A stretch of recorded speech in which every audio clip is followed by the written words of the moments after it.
amigo e minha amiga vascaína, tudo bem com você? Espero que sim, eu me chamo Danilo, seja bem-vindo ao canal Sociedade Malta, um canal nordestino para falar sobre o nosso Vascão. Hoje, dia 6 de agosto, queremos te perguntar, já se inscreveu na Vasco TV? Não?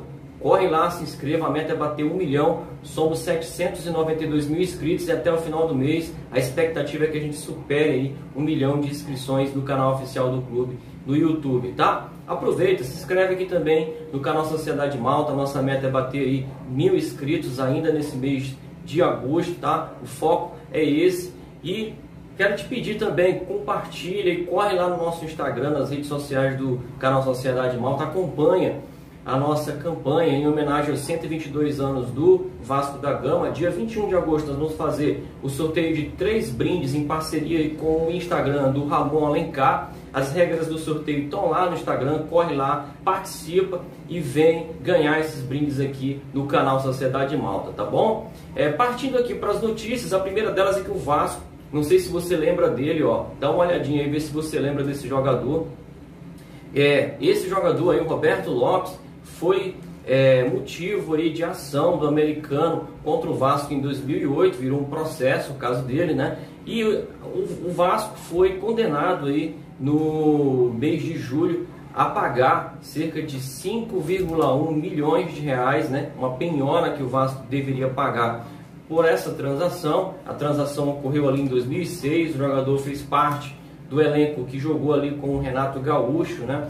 Mas a conta ficou salgada, né? Uma penhora de 5,1 milhões, mas o desembargador aí do Rio de Janeiro acabou informando que por conta do valor ser muito alto, não dá para ser pago de uma vez só, que vai ser analisado aí um colegiado para que se defina como vai ficar a situação. E o Vasco, né, argumentou aí nessa situação toda que realmente não tem condições de fazer o pagamento integral disso tudo, até porque inviabilizaria aí os acordos feitos e também o pagamento de salários, né? Então o Vasco conseguiu eliminar isso com um efeito suspensivo, né? Evitando essa penhora imediata e que o Vasco consiga aí dividir isso de uma forma que realmente não deixe o clube asfixiado, né? É uma situação que a gente vem batendo aqui no decorrer dos vídeos do canal, pedindo que o Vasco realmente entenda que essas negociações são muito arriscadas, né? Porque quando você contrata qualquer que seja jogador, qualquer um deles, você tem obrigações em campo, você tem obrigações contratuais, com fornecedores, com credores, né? E precisa cumprir para que isso não vire lá na frente uma penhora, como está acontecendo com o Vasco ao longo dos últimos anos, né? E contratar jogadores de forma planejada, né? O Roberto Lopes, de certa forma, nos ajudou em algum momento, mas eu acredito que você nem lembrava desse jogador devido à importância dele no Vasco durante a sua atuação. Então, que o Vasco contrate certo, contrate jogador que realmente chegue para poder vestir a camisa e também contribuir dentro de campo, nos levando ali, né, às finais, nos levando ali realmente à maior vitrine do Campeonato Brasileiro, do Campeonato Sul-Americano, para que a gente realmente possa se lembrar desses jogadores de forma positiva, né, e não só dessa forma, né. Partindo aqui para o que temos aqui em relação a novidades, o Vasco confirmou a contratação aí do lateral esquerdo Neto Borges. Na verdade não foi o Vasco, foi o Sport News Mundo que trouxe a informação de que o jogador de 23 anos deve ser anunciado como novo reforço na semana que vem. O jogador está vindo ali do futebol belga, né, do Genk. É um jogador que saiu muito novo aqui do Brasil, teve passagens ali por clubes de Sergipe, como Boca Juniors e Itabaiana, também jogou no futebol de Santa Catarina pelo Tubarão, onde se destacou, né? Acabou indo para o futebol sueco e esteve aí participando do futebol belga através do Genk, né? Inclusive disputou uma partida ali na Liga Europeia pela Champions League, né? Mas é um jogador que teve uma lesão, essa lesão acabou prejudicando o jogador, tirando ele do time titular. Ele acabou perdendo espaço, né? E agora vem por empréstimo. O empréstimo dele vai até julho do ano que vem e deve disputar o Campeonato Brasileiro aí de forma absoluta ali na lateral esquerda, até porque o Henrique, que é o titular, é muito contestado. O Vasco tratava como prioridade aí a contratação de um lateral esquerdo. A expectativa era que o Vasco pudesse acertar também o Vasco pudesse acertar a contratação do Júnior Tavares, mas parece que o jogador vai ficar realmente no futebol português. E o Vasco já estava negociando como plano A contratação do Neto Borges em sigilo, né?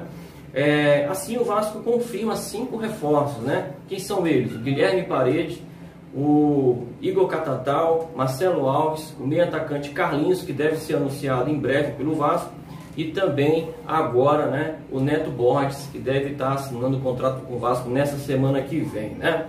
Por falar em elenco, por falar em confirmações ou não, o Campelo deu uma entrevista aí no Super Papo Vascaíno, onde ele falou sobre a situação de alguns atletas, né? Por exemplo, a situação do Juninho, que é um volante que está afastado, o meia da base, né? Um volante da base, que estava se destacando ali no início do ano, né? Acabou sendo afastado por conta de uma renovação de contrato. Os agentes do jogador pediram uma situação fora da realidade do Vasco, e o Campelo acabou afirmando que o jogador trocou de procurador, né, e agora voltou a negociar as tratativas de renovação, e dentro aí dessa semana que vem, já numa realidade que cabe ao Vasco, né, pagar por esse contrato. A novidade é que o contrato de renovação do Juninho deve ter aí um avanço nessa semana, né? Então a gente espera aí que realmente essa situação se resolva, até porque o Juninho é um atleta da base de muito valor, tem muita qualidade e vai nos ajudar, e vai ajudar o Ramon dentro das expectativas do ano de 2020 aí para Copa Sul-Americana, Copa do Brasil e Campeonato Brasileiro, né? Outros jogadores que foram citados na entrevista com o Campelo foi a situação do Breno e do Ramon, né? Breno e Ramon, que estão afastados por conta de lesões nos joelhos. Esses atletas estão em recuperação. O Breno um pouco mais avançado, inclusive já participando de alguns treinos ali no Vasco da Gama. Mas a situação é delicada. O Campelo informou que está dando todas as condições, o clube está dando todas as condições e o tempo necessário para a recuperação dos atletas, mas informou que essa recuperação ainda não está de acordo com o que o clube esperava, está ainda abaixo das expectativas do clube, né? Mas o clube está dando total apoio. O contrato dos atletas se encerra no final de 2020 e é muito provável, logicamente, que pelo desempenho o Vasco acabe não renovando, né? Mas é muito provável. A gente já viu alguns outros atletas aí que não tiveram desempenho renovando seus contratos, como foi o caso aí do Bruno César. Logicamente que não foi uma situação clínica, né? Como o caso de Breno e Ramon, mas a gente fica aqui na torcida para que os atletas se recuperem e possam seguir as suas carreiras bem no Vasco ou fora do Vasco, né? Que os atletas possam seguir suas vidas, né? Então são essas as informações que a gente quer trazer no vídeo de hoje. Deixa aí seu comentário, se puder se inscreva no canal, ative as notificações e não esqueça, corre lá no Instagram e participa da campanha de sorteios em homenagem aos 122 anos do Vasco, tá bom? Forte abraço, fica com Deus e até mais!